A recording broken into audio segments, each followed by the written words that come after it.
آپ صلی اللہ علیہ وسلم قرآن کریم سنتے بھی تھے اور پڑھتے بھی تھے۔ یاد رکھیے، جس طریقے سے قرآن کریم پڑھنا عبادت ہے، اسی طریقے سے قرآن کریم سننا بھی عبادت ہے۔ اگر قرآن کریم کے ایک لفظ پڑھنے پر اللہ تعالیٰ 10 نیکیاں دیتا ہے تو ایک لفظ سننے پر بھی 10 نیکیاں ملتی ہیں۔ آپ صلی اللہ علیہ وسلم اہتمام کے ساتھ قرآن کریم سماعت فرمایا کرتے تھے۔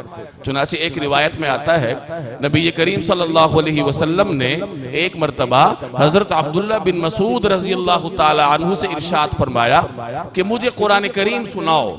صحابہ کرام کے مجمع میں کچھ صحابہ کرام قرآن کریم پڑھنے میں معروف تھے، خوبصورت لہجے کے ساتھ پڑھتے تھے۔ تو حضرت عبداللہ بن مسعود سے آپ صلی اللہ علیہ وسلم نے ارشاد فرمایا مجھے قرآن کریم سناؤ۔ تو حضرت ابن مسعود نے عرض کیا کہ یا رسول اللہ، میں آپ کو قرآن کریم سناؤں؟ یعنی آپ پر تو قرآن کریم نازل ہوا، تو آپ صلی اللہ علیہ وسلم کو میں قرآن کریم کیسے سناؤں؟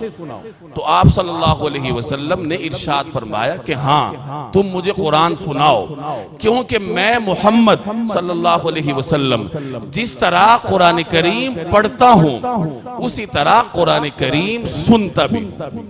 تو اس روایت سے معلوم ہوا کہ جس طریقے سے قرآن کریم پڑھنا عبادت ہے، قرآن کریم کی تلاوت کرنا عبادت ہے، بعین ہی اسی طریقے سے قرآن کریم سننا بھی عبادت ہے۔ اور جیسے قرآن کریم پڑھنا جناب رسول اللہ صلی اللہ علیہ وسلم کی سنت ہے، اسی طریقے سے قرآن کریم سننا بھی جناب رسول اللہ صلی اللہ علیہ وسلم کی سنت ہے۔